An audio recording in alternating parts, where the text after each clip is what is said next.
ಚಿತ್ರದುರ್ಗ ಜಿಲ್ಲೆಯ ಹಿರಿಯೂರು ತಾಲೂಕಿನ ward number 1ರಲ್ಲಿನ B L Gowda ನಗರದ ವಾಣಿ ವಿಲಾಸಪುರ ಹೊಸದುರ್ಗ ನಗರಕ್ಕೆ ತೆರಳುವ ಪ್ರಧಾನ ರಸ್ತೆಯಲ್ಲಿರುವ ಆಂಜನೇಯ ಸ್ವಾಮಿ ದೇವಸ್ಥಾನದ ಬಳಿಯಲ್ಲಿ ಸಾರ್ವಜನಿಕರಿಗೆ ಮೂಲಭೂತ ಸೌಲಭ್ಯಗಳನ್ನು ದೊರಕಿಸಬೇಕು ಎಂಬ ಒತ್ತಾಯ ಕೇಳಿಬಂದಿದೆ.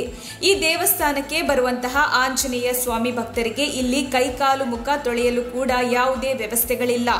ಸರ್ಕಾರದಡಿಯಲ್ಲಿರುವ ಈ ದೇವಸ್ಥಾನಕ್ಕೆ ಕನಿಷ್ಠ ಮೂಲಭೂತ ಸೌಕರ್ಯ ಒದಗಿಸುವಲ್ಲಿ ಆಡಳಿತ ಮಂಡಳಿ ವಿಫಲವಾಗಿದೆ ಎಂದು ಸಾರ್ವಜನಿಕರು ತೀವ್ರ ಆಕ್ರೋಶ ವ್ಯಕ್ತಪಡಿಸಿದ್ದಾರೆ.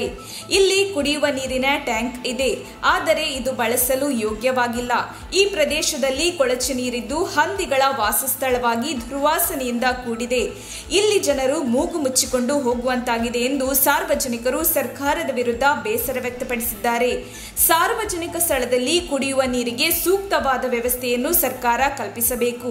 ಇಲ್ಲಿ ಸೂಕ್ತವಾದ ಕುಡಿಯುವ ನೀರಿನ ವ್ಯವಸ್ಥೆ ಇಲ್ಲದೆ ಬೀದಿ ಬದಿ ವ್ಯಾಪಾರಸ್ಥರು ಕೂಡ ಸಂಕಷ್ಟಕ್ಕೆ ಸಿಲುಕಿದ್ದಾರೆ. ದೇವಸ್ಥಾನದ ಸಮೀಪದಲ್ಲಿ ಕುಡಿಯುವ ನೀರಿನ ವ್ಯವಸ್ಥೆ ಕಲ್ಪಿಸುವ ಮೂಲಕ ಸಾರ್ವಜನಿಕರಿಗೆ ಸರ್ಕಾರ ಅನುಕೂಲ ಮಾಡಿಕೊಡಬೇಕು ಎಂದು ಸಾರ್ವಜನಿಕರು ಒತ್ತಾಯಿಸಿದ್ದಾರೆ. ವರದಿ ಮುರಳೀಧರನ್ ಆರ್, ಹಿರಿಯೂರು. ಘಟಕ ಆಗಬೇಕು. 2 ಕಿಲೋಮೀಟರ್ ದೂರ ಹೋಗ್ತಾರೆ, ನೀರು ಫಿಲ್ಟರ್ ಇರ್ತದೆ. 2 ಕಿಲೋಮೀಟರ್ ಇಲ್ಲ, ಮಾರ್ಕೆಟ್ ನೀರು ಬರುತ್ತೆ, ಶುದ್ಧ ಘಟಕ ಆಗಬೇಕು.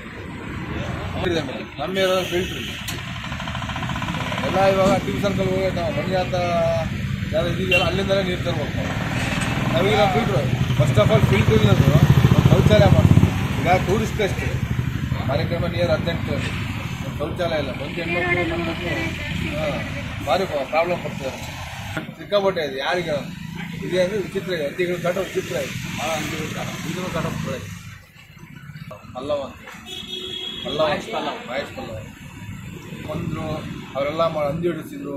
ಇದು ಬರೀ ಟ್ಯಾಂಕ್ ಚೇಂಜ್ ಮಾಡೋದು, ಇಂಜಿನಿಯರ್ಗೆಲ್ಲ ಕರ್ಕೊಂಡು ಒಂದು ಅಳತೆ ಮಾಡಿಸಿ ಆ ಕಡೆ ಶಿಫ್ಟ್ ಮಾಡಿ ಅಂತ ಇಂಜಿನಿಯರ್ಗೆಲ್ಲ ಹೇಳಿದರು. ಅವ್ರಿಲ್ಲವ್ರಿಗೂ ಇಂಜಿನಿಯರ್ಗೂ ಗಮನ ತಗೊಂಡಿದ್ರು. ಕೌನ್ಸಿಲರೇ ಬಂದು ಖುದ್ದಾಗಿ ಎಲ್ಲ ನೋಡಿ ರೆಡಿ ಮಾಡಿಸಿ ಅವರ ನೀರೆಲ್ಲ ಮೇಲೆ ತಗ್ಸಿ ಒಳ್ಳೆ ಕಾಡು ಕಾಟ ಎಲ್ಲ ಮಾಡ್ತಿದ್ರು. ಆದರೆ ಇಂಜಿನಿಯರ್ಸ್ಗೂ ಅವ್ರಿಗೆ ಇಲ್ಲ ಯಾಕೆ ಗಮನ ತಗೊಂಡು ಇದನ್ನು ಆ ಕಡೆ ಶಿಫ್ಟ್ ಮಾಡಿಕೊಡ್ತೀನಿ. ದೇವಸ್ಥಾನ ಕೌನ್ಸಿಲ್ ಹೇಳಿದ್ರು. ಇಂಜಿನಿಯರ್ ತನಕ ಒಂದು ಎಲ್ಲ ಮೆಜರ್ಮೆಂಟ್ಸ್ ಮಾಡಿ ಎಲ್ಲ ಮಾಡಿ ಇನ್ನೊಂದು ವಾರದಾಗ 15 ದಿನದಾಗ ಒಂದು ಜಾಗ